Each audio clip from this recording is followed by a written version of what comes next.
now cross over to Joe Siracusa, who's the Dean of Global Futures in the Faculty of Humanities at Curtin University. He joins us from Perth, Australia. Joe, good to have you with us. So Israel would not have acted without the understanding that the US would, of course, support its actions.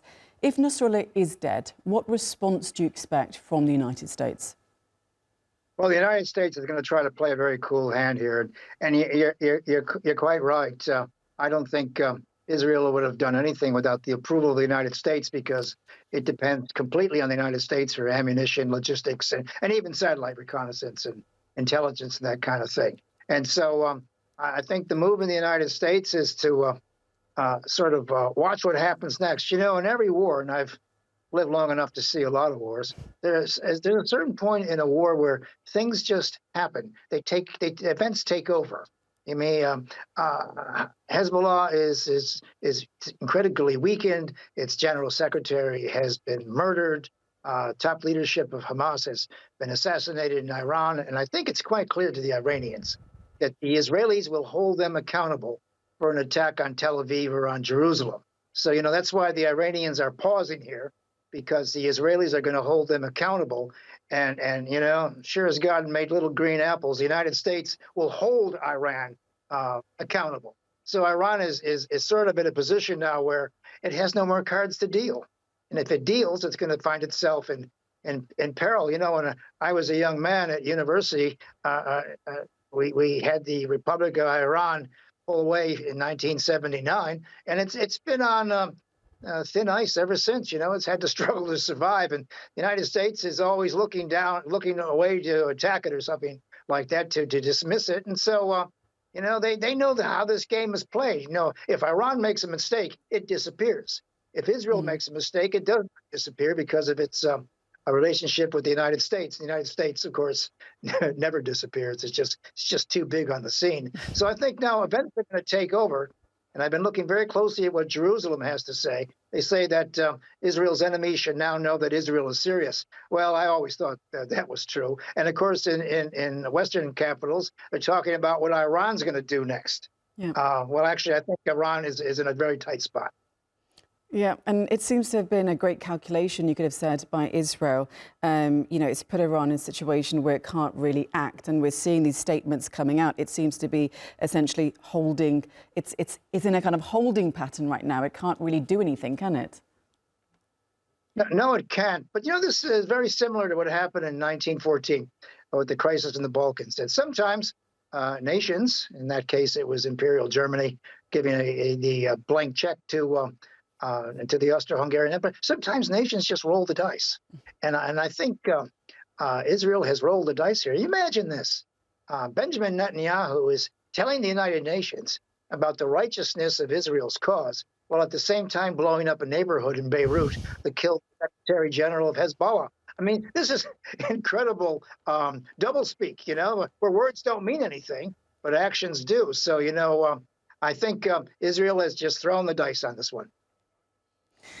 So, I mean, you bring up diplomacy then. So where is diplomacy in all of this? Is it perhaps also ironic? I mean, you were mentioning the speech of Benjamin Netanyahu. Is it perhaps ironic that the world leaders are gathered in New York for the UNGA while essentially all hell is breaking loose in the Middle East?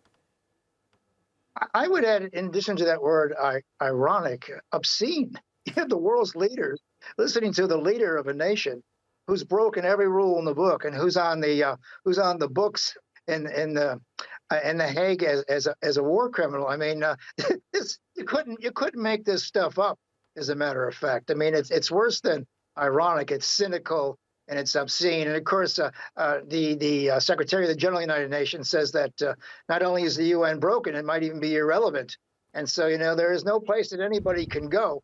And I think diplomacy has a role here. I mean, I don't care what side you're on. There comes a point where the killing has to stop. You know, the thousands and thousands of people who died in Gaza are innocent Palestinians.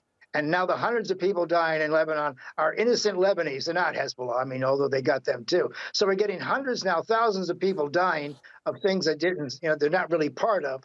But they have to kind of just wear this kind of thing. So I think it's time for the great powers, and I mean China, I mean Russia, I mean all the great powers who sit on that Security Council, to impose a peace, maybe this 21-day ceasefire, because clearly within 24 hours, Israel has opened the second front. This idea of whether there's a regional war there's going to be a regional, there is a regional war. When you start killing citizens on their own soil, you are at war. So Israel has opened a second front. They've added a new war aim, and that was the return of 60,000 of their citizens to their villages and cities in that part of that part of the border of Lebanon and Israel. So, you know, the war has widened. You know, it's not a matter of whether it's about how wide it gets. I think the great powers have an obligation to put aside their differences, whether they're ideological or economic, whatever it is, and decide that, you know, we have to impose some kind of not a peace settlement, because there is no peace to be maintained here. I mean, these people are not going to have peacekeepers for a while. But I think it's important for the great powers to exert their moral authority, and they do have moral authority, to stop the bloodletting. This idea that great powers can sit back and watch innocent people die for decisions taken by people over whom they have no control. Nobody's voting for anybody in these places. I mean, these people are making their own decisions. And as an Australian American, I am absolutely furious at the Biden administration's refusal to get involved in this at the beginning, or in the middle, or at the end. And you notice today that Vice President Harris has nothing to say. Former President Trump has really nothing to say. I mean, you know, the Biden administration has to wear a lot of this. I think is responsible for a lot of this. Listen, Joe, it's been fascinating to hear your thoughts. And of course, you know, we cannot forget people in war. Thank you so much for joining us on the programme.